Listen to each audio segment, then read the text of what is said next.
Good morning. Happy Thursday. Hope you guys are having a very, very, very awesome day.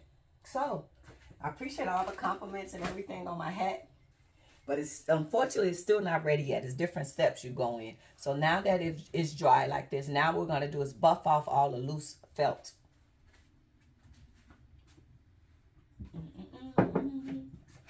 So, what we're doing is any of the felt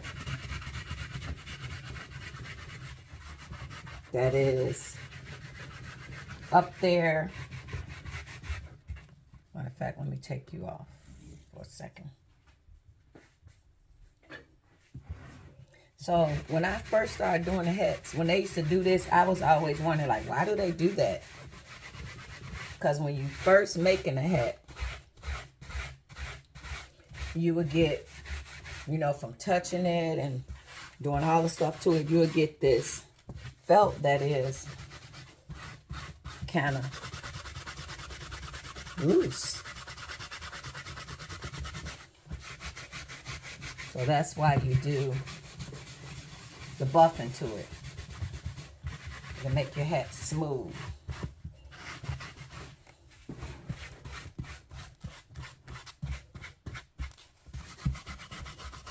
Now, a lot of the hats that we get, when we get them from Amazon that's already ready to wear, those are not blank hats. This one is a blank. So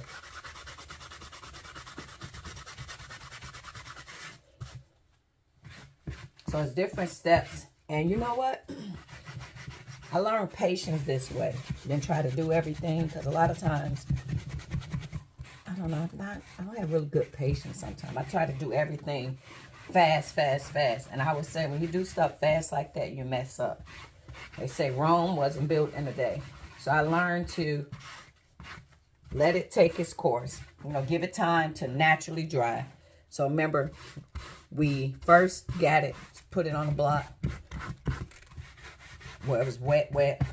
We did it that way. Then we did let that dry overnight into a certain shape. And then we turned around and did this, put it on the block, and then I steamed it to give it this shape. Okay. I do have a handheld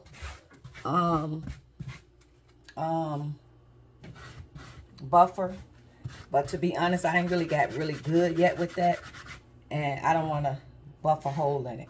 So right now I'm just more comfortable using this, but I do have the handmade buffer. And when you get better and not put too much pressure on it, then you could do it that way. Okay, so after I do that, suck up all the loose.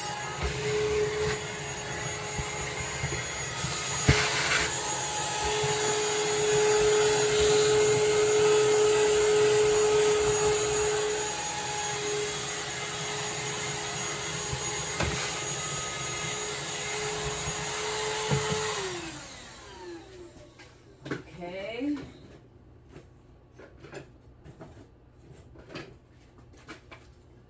One second, guys. I'm gonna look for mine.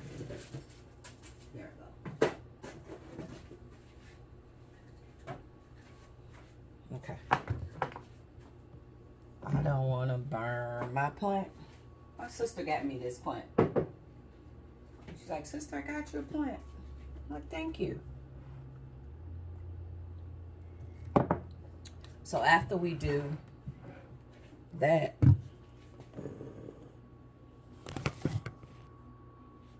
my camera look blurry. Hold on.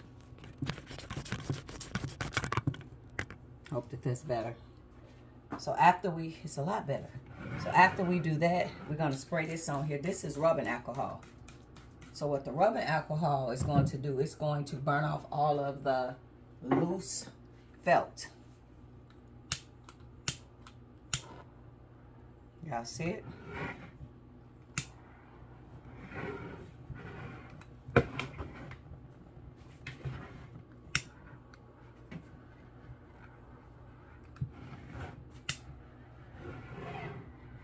Some people use their favorite alcohol. They'll take a little what is it? They'll take some vodka and put it on there. So then after you do that, you see all these loose hairs from setting it on fire. But you see, you just buff that right out.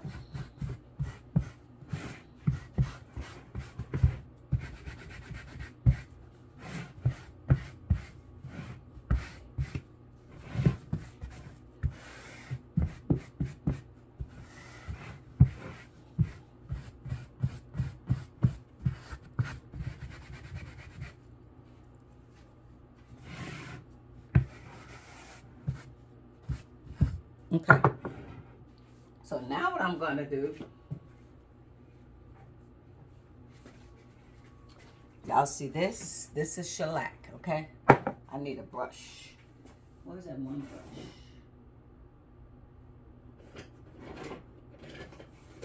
Oh, I think it's upstairs. So after I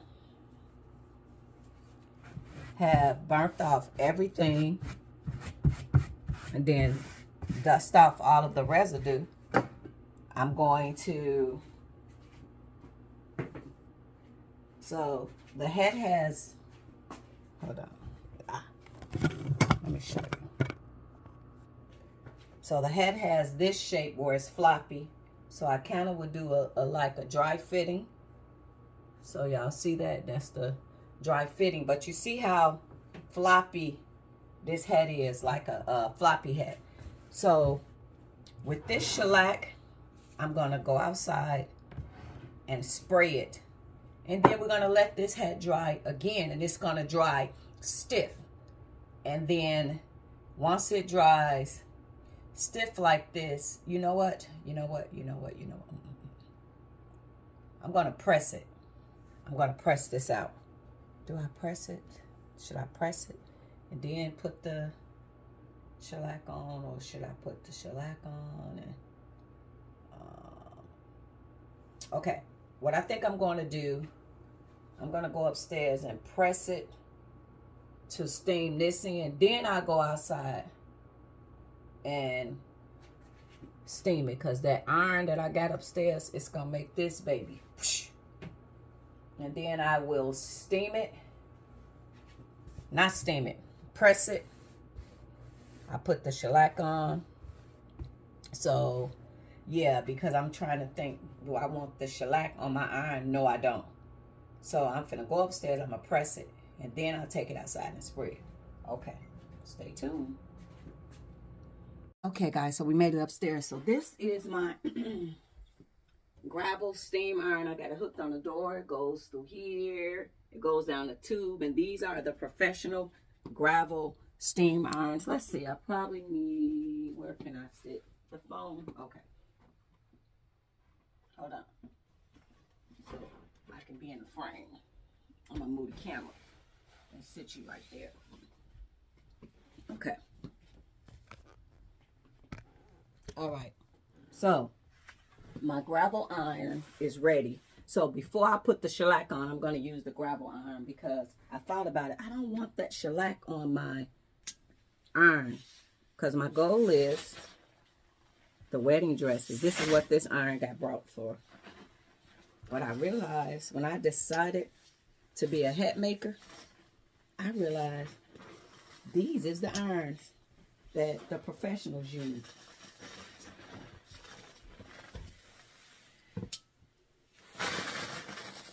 So do y'all see I utilize every piece in this house?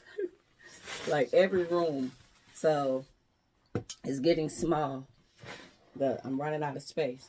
So my baby said, he said, baby, don't worry. He said, when we get our house, because we know how to build all this stuff, we got a plan in place.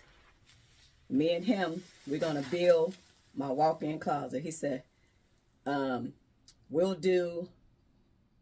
And I was telling him, like, I was telling him, like, you know, the house we get, I got to be fixed up like this and like this. And he's like, okay. He's like, baby, I don't care about all that. You can have all the rooms if you want. I said, I don't want all the rooms. So we're going to build me a walk-in closet. And I asked him, I was like, baby, can we do a YouTube channel together? Because not only do he, you know, do that, he's very gifted to build stuff. He could build anything, you know, work on cars. Their family used to have a car shop. So he could do all of these amazing things. So we talk about the house and stuff like that. And we're going to work on cars together. Not necessary for people, but for us. And I want him to teach me that. I want to learn that. I always want to learn how to do carpentry and lay tile and all that type of stuff. So when we get the house, we're going to do the repairs ourselves. So I was like, thank you, baby. One of my friends, he's really good at that kind of stuff, right? But he's older now. And I used to beg him, please, please, please, let me go with you when you make a house, you know, not make a house, but when he's designing, I used to beg him if I can go with him and stuff like that. And and this is when he was a lot younger, so he probably was at this time in his maybe late 50s, 60s, and I was younger. And I always used to ask him, could I go with him? Could he teach me? Because I love working with my hands. And y'all, that ain't a job for, I say, now a lot of the heavy stuff, granted, I know I can't carry, but I noticed that he utilized electric dolly a lot. So when it's just me and him working together, when he used to do my boutiques, he'll bring electric dolly and he'll bring up the cabinets or whatever by himself. You know how you put it on and go up the stairs, like that, or we use the elevators when certain places that we was in, but he never ever shown me how. Now he's closer to 80 years old, and he's much older, and all of the wisdom and knowledge, and to be honest, a couple years ago when he helped me to move some furniture from out of my son's house and you know, bring it over here and store the rest, he had a slight heart attack. And I didn't even know. I noticed he had kept stopping and sitting down. And I know he got a lot of problems. And he's out of breath. So he went on his way. I went on my way. And I didn't check on him for a couple of days. And some just told me to check on him. And when I checked on him, he was in the hospital. He had a slight heart attack. And I'm like, oh my God, I didn't even know. So within the mix of us working, he had a slight heart attack. And literally this man driving, doing everything. But you can't get this man to sit down. He's like an old bull that just won't stop. And I told him, I said, it's time for you to retire. I said, because you having silent heart attacks and, you know, I'm not even knowing, you know. And I just checked on him again because he went off the radar for a long time. And I'm like, oh, man, I hope my buddy okay. So he wasn't answering the calls and nothing. Come to find out he got a new phone. But he said he drove to North Carolina to work on a house. And his driving skills is horrible. So I was like, oh, my God, man, you should not be driving. To be honest, the doctors took his license because of his diabetes. But he still be driving. And I'm like, you are so stubborn. I'm like, some things you got to give up. So now, you know, of course, is probably at the end of me learning anything from him. Because it ain't going to happen. So I was just like, wow. So, Gino, stop. So, see, I pressed the head out. Now, you could cut it out, buddy boy. Now, you want what? Now, I'm going to take the shellac. I'm going to spread. I got to find a brush. And we're going to let the shellac sit in. So if y'all see right now, it has some flecks. Well, I just steamed it. But when it dry, it's going to be flat. You know, I like my hats like that. Y'all see I make them. All of my hats. I'm so proud of all of my hats. I ran out of space. I'm like, you know what? Stop putting them on the wall because I don't want them to. But yeah, I be liking my hats to be, you know, flat, flush. Yeah. So, yeah, I think this is the last one y'all saw me make. But anyway, guys, that's that. Now we're going to do the shellac. But I got to go outside and do it. I got to find a brush because that stuff is real loud. And I really want to thank you guys from the bottom of my heart for watching my channel and the comments and stuff that y'all do. And y'all saying y'all loving my videos. Thank you so much. That is greatly appreciated. I would say to anybody that's an introvert like myself, and if it's something you love to do, cook, sing, whatever your passion is, make you a YouTube channel. You know, TikTok can be kind of mean.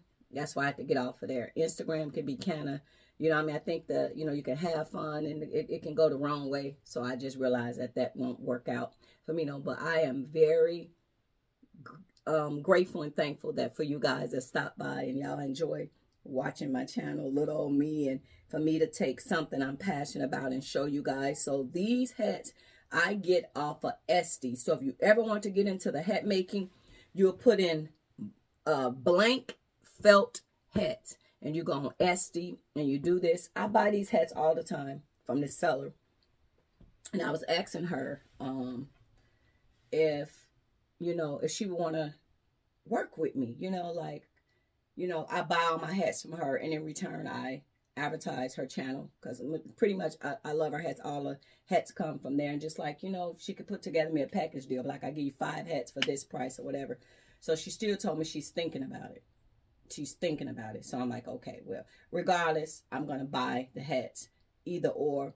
But I think that when you have a customer that's continuously coming to you and they're purchasing and stuff like that, you know, just appreciation, you know what, thank you. Because it actually will help promote businesses. But a lot of times you don't get people that want to collaborate that way. They just want you word of mouth. And I did plenty of reviews, you know, on her channel. So it's like, you know, and I'm not saying to go overboard, but if you got a customer that's consistent in their purchasing, I think you could put together something with a discount and say, you know what, I give you 4 for this price, or you know what I mean. But she says she's thinking about it. We haven't came to that negotiation. So okay, guys, so when you guys see this probably again, the next phase would be me figuring out the colors and stuff like that I want. I may put the sweatband in, because you notice it has nothing. No sweatband, no nothing. So, yeah. So the next step is stiffen this. I want this to be stiff like this. And then I go to the process. What color I want. What designs I want. What I want to do with this. And we'll go from there. So thank you guys for watching. Toodles. Guys, if you don't make your own hats, but you have a floppy hat at home, and you want to stiffen that hat, like you got the floppy hat, and you want to change the shape, you can use a regular little steamer like this. Use a regular little steamer like this, guys. You're not going to have a lot of crown, because a floppy hat has already been pulled and measured to a certain height. So you probably can get a little bit, but you can kind of push it in and or make it a flat top, or, you know, just the shape. So you use that steamer. But the key to making that floppy hat stay to that shape without using a wire, because, you know, a lot of hats have a wire. None of my hats have a wire. This is the shellac. And this stuff is on Amazon. So I'm going to spray a little bit in the house. I already done sprayed it once. Really, you should spray this outside. I'm just going to do it lightly. Don't spray it in your house, because it's got a loud, weird smell. Very loud, very weird. So y'all see that fuzz that get on it? When you spray this, instantly use one of these and wipe it in. Because if you don't, it's going to dry white and fuzzy, and you're going to be like, what is wrong with my hat? The shellac. It's going to sit on top of the fibers. So you're going to have to brush it in. Use one of these to not have that white foamness stuff, because it'll look like your hat is dirty. So when I first started doing this, I didn't know that. I didn't know, because like I said, a lot of videos we may be watching, and we watching the people, and they just pretty much showing us, but they're not telling us the side effects and stuff like that. So I learned the harder way, and I wind up listening to this one lady, and she was like, when you use shellac, you have to brush it in the fibers. You can't just leave it sitting there, because it will dry like that. And when it dry like that, the outcome is not pretty. It ain't pretty. It looks weird. So yeah, you make sure you rub it all in, because if you don't, you're gonna have weird stuff on your hat. And you're gonna be trying to figure out, like, what is that? You're gonna be trying to figure out, like, what is that? And that's what it'll be. It will be shellac, not in the fiber. And when it dry, it's gonna dry on top of the fibers like some lint. And I just can't stand that. So you can take your floppy hats, and with that shellac, you can do that. So for me, I hit my hat a couple times. I don't just hit it just one little time with it. I hit it a couple times. So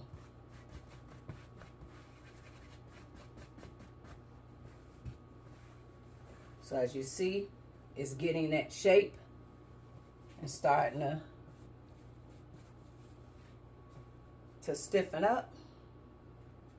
Okay, so I wanted to share that with y'all because I didn't want y'all to get that shellac and y'all be like, oh my God, this stuff ruined my hat. So the minute you use that shellac, right away, instantly, rub it in, because that will happen to your hat. And you'll be like, what is that? So what I'm doing is just making sure that it's in the fibers, buffing it in there, because I don't want it sitting on top. And I did it with a hat, and right, you know, I still wear the hat. You know, maybe y'all won't be able to notice it, but it's got an ashiness that is like, oh, gross. And remember, shellac is very flammable. Don't ever spray shellac and put it on fire. It'll be on fire. So when you do it, is that my bird? Is that my bluebird? I'm fascinated with birds, and it's this bluebird that comes, and he hawks, and I look out of the window, and he's there, and these black squirrels come and see me. 3 of them. Bentley, Royce, and Mozzie. They come. Yeah, those are great spiritual animals and spirit guides. I think the bluebird is here today. I hear him. But yeah, rub that in, and I'm gonna hit it again, another coat, and we're gonna let it dry because it's gonna, I'm put it on a fan and it's gonna dry hard where y'all will be able to hear me knock on it. So okay guys, thanks for watching. Toodles, I gotta look for my bluebird.